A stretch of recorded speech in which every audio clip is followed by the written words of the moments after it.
Hop.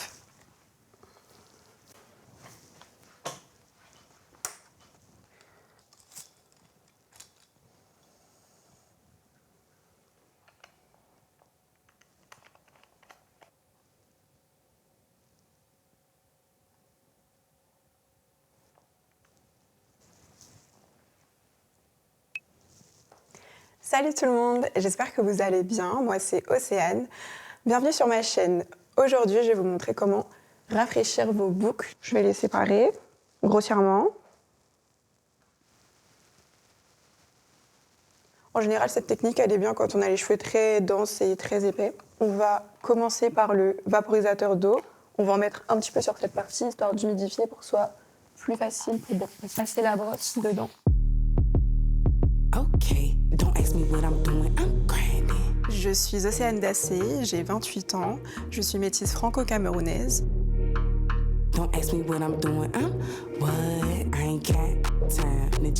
Je suis née à Yaoundé et je suis arrivée en France à l'âge de 2-3 mois. Vous voyez déjà que ça redéfinit bien comme il faut. Je suis créatrice de contenu sur les réseaux sociaux. Je prône la beauté du cheveu afro, ainsi que l'importance des représentations des personnes afrodescendantes dans tous les domaines.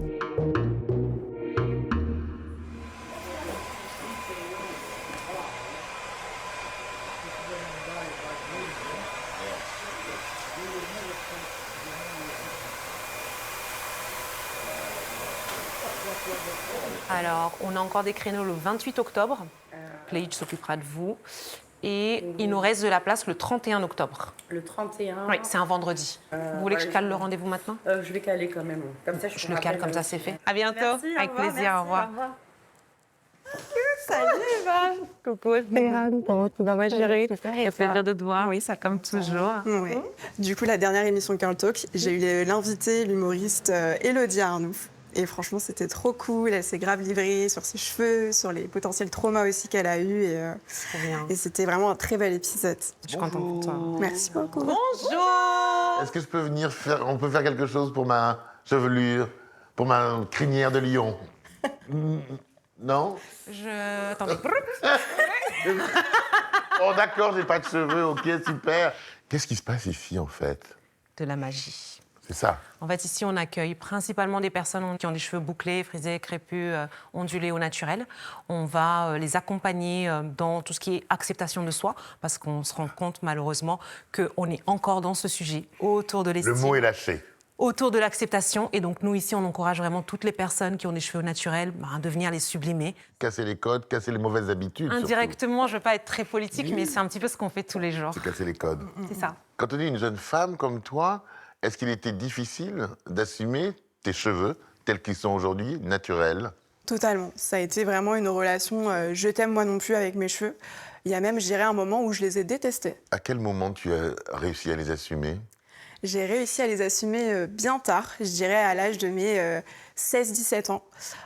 Au moment un petit peu du mouvement Nappy, quand il a commencé à venir sur YouTube, que je regardais beaucoup de vidéos, et je voyais toutes ces jeunes filles qui me ressemblaient pour la première fois. Je me disais, waouh, moi dans la télévision, il n'y avait aucune femme qui avait les cheveux naturels.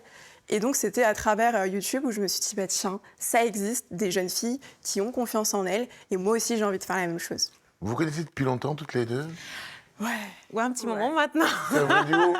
Océane, c'est un vrai Je duo? l'adore. Qu'est-ce qui s'est Maëva. passé la première fois que tu as vu Eva, rencontré Eva? C'était sur le tournage Ouais. des Secrets de Loli. Ouais, Ça c'est y vrai, est, c'était on revient. oui, ça c'était la toute première fois. Et après Et après, ça s'est fait dans ton salon pour l'ouverture de ton premier salon. Il y a des rencontres comme ça où ça tilte direct, Oui. vraiment. Qu'est-ce qui t'a donné, Eva, envie de s'occuper de nos cheveux? Je pense que la maternité a enclenché en moi quelque chose d'incroyable. J'ai eu mon premier enfant il y a 17 ans, Lila, et quand elle est arrivée, je crois que je ressemblais plus à une bimbo, avec mes cheveux lisses, etc. Voilà, en tant que femme afrodescendante, métisse, avec des cheveux crépus, j'étais pas à l'aise parce que souvent on s'attendait à ce que j'ai des cheveux de vaïné, c'est ce que j'entendais quand j'étais un petit peu plus petite. Et comme Océane, je suis née en Afrique, ma mère est nigériane, mon père est espagnol. Ma mère, elle, c'était les perruques, les tissages, les extensions, les tresses, les nattes, tout ce qu'il fallait. En fait, il fallait cacher ça. Donc moi, elle m'a pas appris à m'occuper de mes cheveux ou à les aimer ou à m'aimer. Donc c'est vrai que quand je suis devenue maman, je voulais clairement pas me retrouver dans un Avec le même engrenage schéma pour ton avec le enfant. même schéma pour mon enfant, le lissage, le fer, le truc brûlé, les trous sur la tête. Enfin voilà, je voulais pas ça pour mon enfant. On a Et je me connu suis tout ça. dit, ouais, on a connu tout ça. Est-ce que vous êtes d'accord avec moi que quand on parle à quelqu'un qui n'est pas confronté aux cheveux crépus, il peut se dire que notre sujet est particulièrement futile Bien et sans sûr. importance, Évidemment. alors que ce sujet, c'est l'acceptation de soi-même. Vu que je suis créatrice de contenu, très souvent j'ai des commentaires qui me disent « Mais pourquoi tu t'acharnes? Pourquoi tu parles tout le temps de ça? Après tout, ce ne sont que des cheveux. » Eh bien non. Les cheveux afro, aujourd'hui, encore en 2025, ne sont pas juste que des cheveux. Le cheveu afro est politique, pas par essence, mais par la société et par les rapports de Par le domination. regard que l'on porte sur eux. Exactement. Et ça s'est vu à travers l'histoire. Nos cheveux, pendant des siècles, ont été rasés de force ou devaient être cachés de force sous des foulards, sous... Les coiffures protectrices. comme tu Effectivement, disais. Ou effectivement. des perruques. Voilà. Perruques. Et jusqu'à aujourd'hui, ça a des conséquences dans l'imaginaire collectif. Quand on voit qu'à un entretien d'embauche, eh bien, quand on est une femme ou un homme avec des cheveux naturels, par moment, on se sent mal à l'aise de venir avec nos cheveux afro. Eh bien, je suis désolée, mais oui, nos cheveux ne sont pas juste que des cheveux, parce qu'il y a un véritable rejet d'une part de la société. Bien sûr que c'est vrai. Y a-t-il eu une femme noire à la Cour suprême avec des cheveux crépus? Non, il n'y en a qu'une. C'est Angela, évidemment. C'est Angela Davis. C'est la seule. Majestueuse.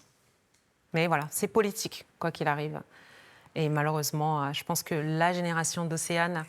Bah, à eux, hein. À ils eux de ont relever pas le gars. Hein. temps, vraiment, ils sont super inspirants parce qu'ils ont cette énergie Cette force. et cette force d'imposer. Girl Talk, on en parle parce qu'il paraît que ça Ouais. s'enregistre ici. Oui. Bon, je m'installe où? Où tu veux.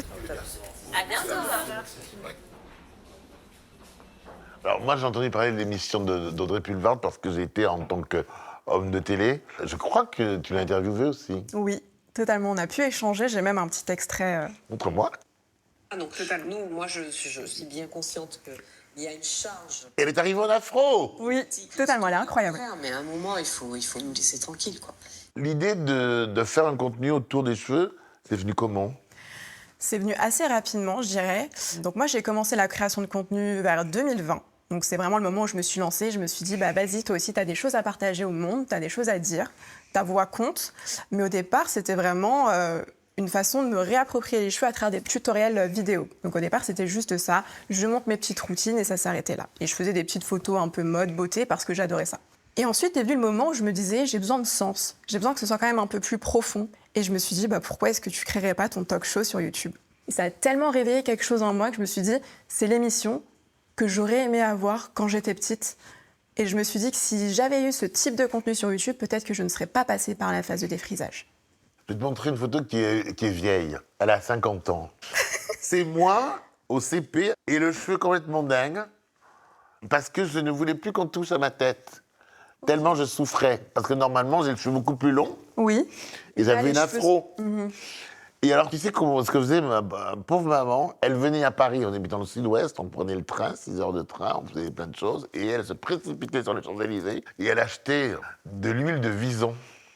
Qu'est-ce que c'est? L'huile de vison, c'est une huile qui était tellement grasse, qui faisait que ça me détendait les cheveux pour passer un peigne là-dedans.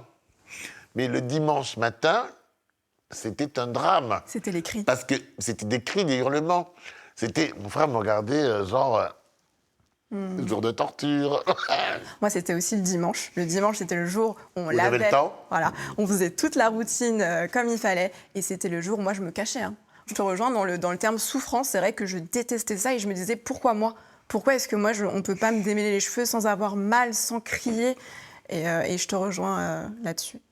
Quand on parle de produits, je sais qu'Eva, c'est une boutique aussi. Oui. On peut trouver des produits. Ah oui. Bon, moi, je voudrais qu'elle me conseille, parce que même avec mes cheveux courts... Mais oui, il faut de l'entretien. Mais il faut les nourrir. Oui, oui. Ça Totalement. bouffe des cheveux, c'est effrayant. Montre-moi ce que tu me conseillerais pour ma crinière. Ce que tu pourrais faire, c'est un spray hydratant. Parce que tu as besoin de plus d'hydratation que de nutrition. Souvent, on pense qu'on a toujours besoin des huiles, mais c'est tellement culturel qu'on reste ancré dans cette idée. Alors, les c'est huiles, plus les de huiles, les huiles, les l'hydratation. huiles. Alors que c'est plus de l'hydratation. Donc, je te recommanderais peut-être un petit spray. Hop. Moi, je t'ai connue avec des cheveux. Bah oui, tu te rappelles. Ouais, mais bien sûr. Tu te rappelles. Mais oui. Tu les as connus colorés ou t'as pas? Oui, bien sûr. Avec ta mèche sur le côté. Oh, tu te souviens de ça?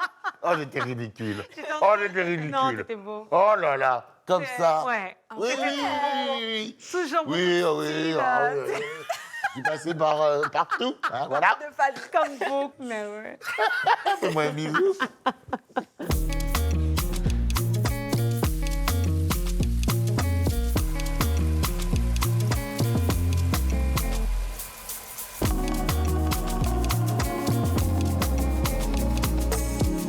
Le corbeau sur un arbre... Non, c'est Jeannot de La Fontaine. Nous sommes juste en face de mon ancien collège. D'accord. Dans le quartier La Fontaine, on est à Antony. C'est Et la ça. question, les années collège, 6e, 3e, c'était comment? D'un côté, c'était, je pense, les plus belles années de ma vie. Mais de l'autre, il y a eu quand même pas mal de moqueries même, je dirais, racistes. Mais tu n'étais pas la seule à avoir une couleur de peau comme celle-là et des cheveux comme ceux-là. Eh bien, figure-toi qu'à l'époque, même si je suis pas toute vieille, eh bien, dans ce collège, il y avait à majorité que des personnes blanches. Et on était 2 ou 3 enfants racisés par classe. Qu'as-tu fait pour répondre à tout ça? Eh bien, vu que j'avais une grande bouche, Oui. en général, et bien piquante, en Ouais. général, je répondais comme il fallait. Et puis, j'essayais de le dire aux adultes. Donc, très rapidement, je l'ai dit à mes parents, qui m'ont toujours soutenue. Ouais, et qui ont toujours été là pour moi. Les profs aussi? Les profs, je dirais un peu moins. Ils prenaient ça pas forcément au sérieux. Je pense qu'ils se disaient que c'était voilà, des petites railleries et puis c'était pas grave. Je pense qu'ils percevaient pas la discrimination, le racisme derrière tout ça. Et pourtant, tu as voulu devenir prof. Totalement. C'est vraiment quelque chose qui me plaît, qui me passionne. Transmettre, apprendre des élèves aussi, pour moi, c'est pas que dans un sens, c'est vraiment un échange. On travaille en équipe, c'est ce que j'aime dire à mes élèves. Et c'est très très important pour moi de pouvoir être une représentation quelque part pour eux. C'est important, surtout pour les élèves racisés, d'occuper l'espace, D'être là, d'être là. de s'affirmer en tant que, Oui. en tant que soi-même. Oui, totalement. Est-ce qu'il y a des photos qui existent de toi, petite fille, Oui. ado et plus grande? Ouais, j'étais toute petite là. Aïe, aïe, aïe, aïe, aïe, aïe, aïe. Je comprends les douleurs dans la salle de bain le dimanche matin. oui. Ah là Donc, là, c'est une jolie photo de classe, ça, non? Pour la petite anecdote, donc c'était ma première photo de classe en groupe et en individuel. Et quand je suis partie voir le photographe, parce que tu sais, il nous appelle un par un pour la photo. Et donc tu vois, j'ai les cheveux bien détachés, Oui, bien démêlés, ils étaient au max de leur volume. Ah, mais là, ils sont... oui? Et tu sais ce qu'on m'a dit quand je me suis levée? Non. On m'a dit, t'as des cheveux de sorcière. Là, ce jour-là. Ce jour-là, je te promets, Je comprends pourquoi tu as un regard un peu comme ça. bah, j'étais énervée. Ah, J'en d'accord. pouvais plus. Alors que moi, je suis une petite fille très souriante et tout. Mais t'es magnifique quand même. Merci. Tu en as d'autres? Oui, j'en ai d'autres. Alors quand j'étais ado, Le choc.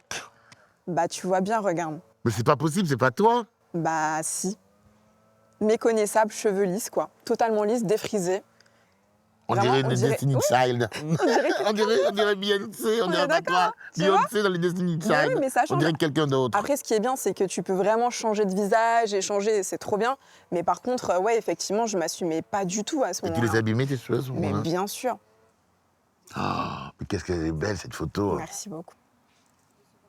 Là, t'es déjà prof, là. Ouais. Est-ce que tu as remarqué une de tes élèves, entre la 6e et la Troisième. 3e, qui est pu t'imiter? J'ai vu, au fur et à mesure des années, que de moins en moins de filles utilisaient les produits défrisants. Et défrisants. Mm.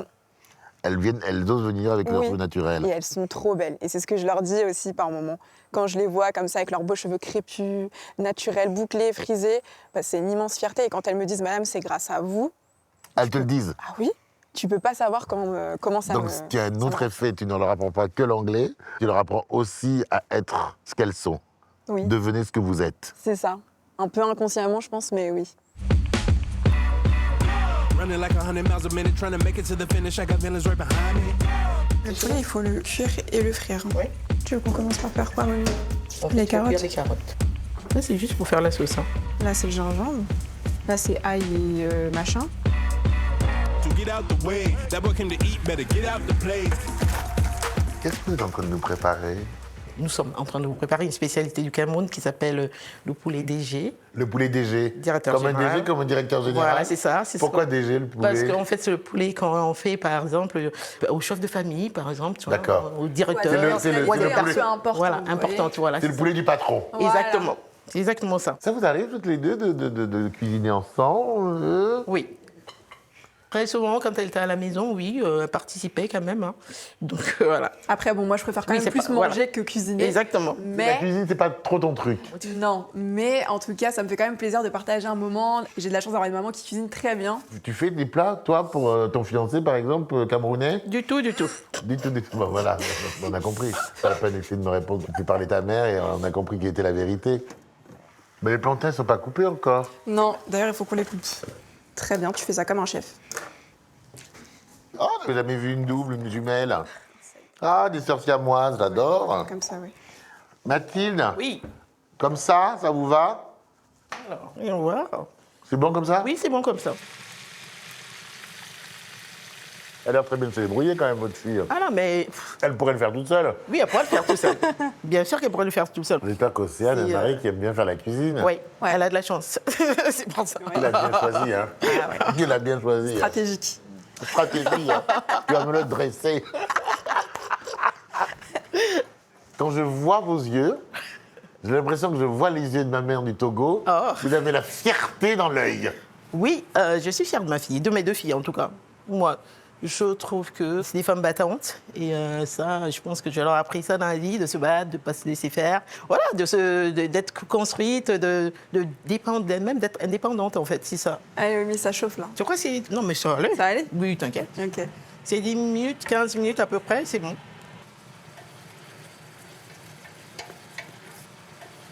Ils ont bien mûri, hein. Ouais. Vous l'avez rencontré comment, le papa? Alors, je l'ai rencontré ici, à la fac. Quand vous dites ici, c'est en France. En France, oui, parce que j'ai fait mes études. Je suis arrivée ici, j'avais 14 ans. On fait un troisième, j'allais en seconde. Je fais ma troisième quand même ici. Oui. Et donc, du coup, j'ai continué mes études ici. Et on s'est rencontrés à la fac de Créteil. D'accord. Voilà. Et même que je l'ai embarqué au Cameroun, on y a vécu 4 ans. C'est pour ça qu'Océane, elle est née au Cameroun. Il a suivi. Oui, bah oui. Par amour. Par amour, il a Elle l'a suivi. dressé lui aussi, hein. Telle mère, telle fille.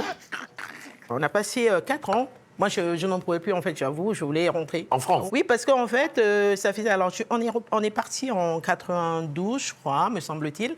Et ça faisait un moment que je n'étais pas reparti au Cameroun. Et quand je suis donc arrivée au Cameroun, j'ai trouvé que les choses avaient vraiment changé. Il y a eu la dévaluation du franc CFA qui était passée par là. Ah, vous changez pas en bien. Pas en bien, voilà. C'est-à-dire que, puis même les gens, la mentalité, elle avait un peu changé. Et je sais pas, j'ai eu marre du soleil, en fait. Il y avait besoin des 4 saisons. Oui, voilà, les 4 saisons. Moi, c'est ce que je dis, moi. C'est ça, exactement. Donc, du coup, on est rentré parce qu'on a eu la petite Océane, elle avait à peine 2 mois. Et puis, on est revenu là. Et tout va bien. Et on s'aime toujours toujours, ensemble. voilà. Et vous aimez toujours. Toujours. Il a fait le bon choix, tu as fait Voilà. le bon choix, vous avez fait le bon choix. Voilà. On a encore beaucoup de boulot ou pas? Non, pas du tout. On a On a bientôt, bientôt fini. On a bientôt fini. Allons mettre les oignons dans la Ouais. casserole. Déjà. Ah, déjà.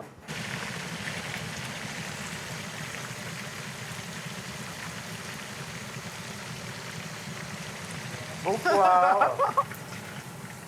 Il est discret, dis donc, ton bonhomme. Moi, je l'ai vu entrer. hein. Ah, je l'ai pas vu arriver. Je me sais par derrière. Je vais vous serrer la main comme un Ouais. travailleur. Magloire. Enchanté, Étienne. Étienne. Ravi, Étienne, très heureux. Pareil. Vous soutenez Océane à fond les ballons jusqu'à être le technicien en chef de l'émission. Ouais, j'ai plusieurs casquettes. Hein. Le son, la lumière. Ouais, j'essaie de l'aider comme je peux dans ses projets. Quoi. Ça se passe bien? Ouais. Heureusement qu'elle a bien.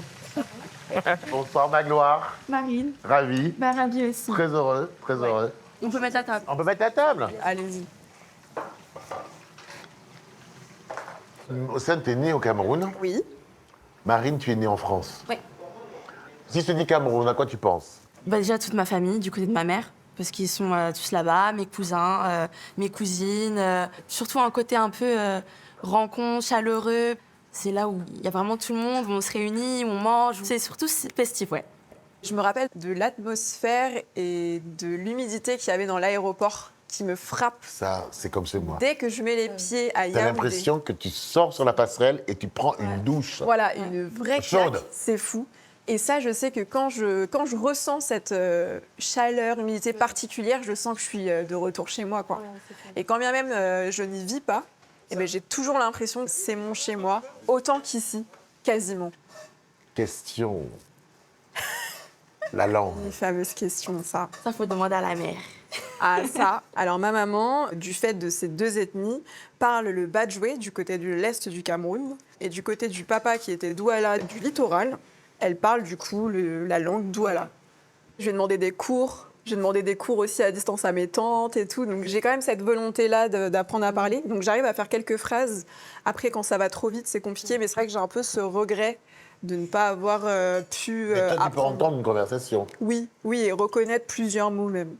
Même selon l'intonation et tout, je sais si, tiens, c'est en train de faire le Congossa, comme on appelle chez nous. Le Congossa, c'est quand on parle un petit peu sur les gens. Congossa? Oui, Congossa. Ah, mais le Congossa tous les jours, moi. Voilà. Et si je dis que tu es congossiste, c'est que tu es une personne qui fait le Congossa. Congossiste, c'est ça? Congossiste. Moi, je suis congossiste. Ah, moi, je suis totalement... Je suis pas complotiste, mais je suis congossiste à fond les ballons, même. Je sais même pas si. J'ai l'impression qu'ils s'entendent bien avec belle-maman. Ah oui, ouais. Tant les mieux. deux. En même temps. Ça fait longtemps, ma gloire. Il m'a connue, Ça fait 10 ans. j'avais 10 ans. Oui, mais ça peut pas être la guerre depuis 10 ans. Hein. Ça, c'est fait. Oui, mais il serait pas resté. Et ça va rester. Ça va, Étienne? Très bien. Ah, on est content. Pourquoi? Parce qu'on rigole en congossiste. En congossa. C'est bien ce qui me semblait. Ah, ben ouais. Waouh! Bravo, j'ai envie d'applaudir. Bravo! Bon appétit. Merci à vous tous Bon appétit. aussi. Votre histoire de cheveux, vos souvenirs de cheveux avec Océane, c'est quoi les souvenirs? Ah bah, moi, Parce que c'est que vous avez pris une décision un jour, Oui, oui. un peu grâce à votre fille, je crois. Oui, tout à fait. Disons que je me défrisais les cheveux. En fait, moi, je me suis défrisé les cheveux pas parce que je les ai portés aussi texturés avant, hein, mais tout simplement parce que je me suis retrouvée toute seule ici et que c'est pas évident de faire des tresses souvent. Et donc, je me suis dit que c'était une facilité de me défriser les cheveux. Finalement, Océane, un jour, m'a demandé, je pense que ça, c'est le truc qui m'a un peu... ça m'a fait mal au cœur. Elle m'a demandé, comme ça, je crois qu'elle était en 5e, 4e, qu'elle voulait se défriser les cheveux. Et là, j'ai senti qu'il y avait un truc qui n'allait pas. Alors, parce que moi, je trouvais qu'elle avait des cheveux formidables et tout ça. Je me dis, mais pourquoi est-ce qu'elle me demande ça, quoi? Et donc, je lui ai expliqué, je lui ai dit, écoute, moi, je veux bien, mais vraiment, c'est pas bien. Ça va t'abîmer les cheveux. Bon, j'ai vu qu'elle insistait, j'ai cédé. Et finalement, j'étais très, très, très contente quand elle m'a dit, un jour, je crois qu'elle était en seconde ou en première? Première, ouais. Quand elle m'a dit, oui, tu sais, maman, c'est bon, je veux plus défriser mes cheveux, je pense que je veux passer au naturel. Et là, j'étais trop contente. Je me suis dit, alléluia, elle a compris le truc. Alors, je me suis dit, pour justement aller dans le même sens qu'elle, j'ai arrêté aussi de me défriser les cheveux. Voilà. On était, je m'en rappelle, toutes les deux dans la salle de bain. Donc, c'était quand moi, je réalisais ce qu'on appelle le big shop. Donc, le big shop, c'est quand on coupe toutes les pointes défrisées et qu'on revient au naturel. Au naturel, oui. Et ma mère... Le coming out. Ouais, c'est un peu ça. On se révèle effectivement sous un nouveau jour. Moi, je sais que beaucoup de personnes ne m'avaient jamais vue avec mes cheveux naturels. Et donc, pour moi, c'était un geste fort de le faire. Ça voulait dire reconnexion avec moi-même, reconnexion avec toutes mes cultures et toute mon identité plurielle. Et donc, ma mère m'a accompagnée dans ce big shop. Et je me rappelle, quelques semaines après, je pense me voyant faire, ou je sais pas trop, elle a dû elle-même se dire que c'était pas si compliqué que ça et que c'était aussi mieux pour sa propre santé. Exactement. Je me aussi. Voilà. Tu te rappelles, Étienne, de la revue avec les cheveux lisses? Bah, bien sûr. En fait, on s'est rencontrés en seconde et à l'époque, elle avait encore les cheveux défrisés. Donc, pour moi, j'en avais aucune idée qu'elle avait les cheveux défrisés. Ou... Je connaissais Ah oui, t'es vraiment un garçon. Hein. un garçon blanc Les qui se pose pas de questions, quoi. En seconde, on était juste amis. Il y a eu la première entre les deux. Et en terminale, moi, je suis revenu quand j'avais grandi, avec des ambitions. Je savais très bien où tu voulais aller, où tu voulais en venir. Et c'était à ce moment-là qu'elle, elle était en phase du coup de transition pour retourner au naturel. Mais moi, je crois que je lui ai dit tout de suite que je trouvais ça joli. Ouais, il m'a tout de suite... Elle aurait pu avoir la tête rasée, que tu l'aurais trouvé jolie quand même. pense aussi, ouais. Ouais. Ça se voit dans tes yeux. Vous êtes trahis. Et vous avez des souvenirs avec Marine? Des souvenirs de salle de bain? Oui, aussi, même si Marine n'a jamais dénaturé ses cheveux, en fait. Mais je pense que ça a beaucoup aidé aussi d'avoir une grande sœur qui avait pris cette décision de rester au naturel.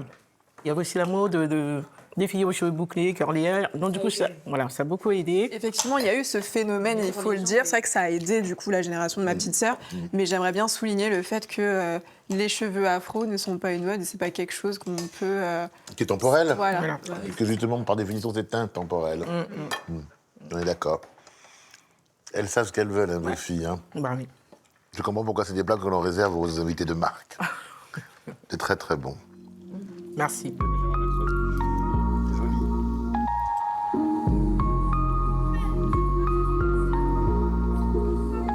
Un grand merci à toute l'équipe de Rassemblance. Merci pour votre bienveillance, plein de belles choses et de beaux documentaires pour la suite. Océane Dassé.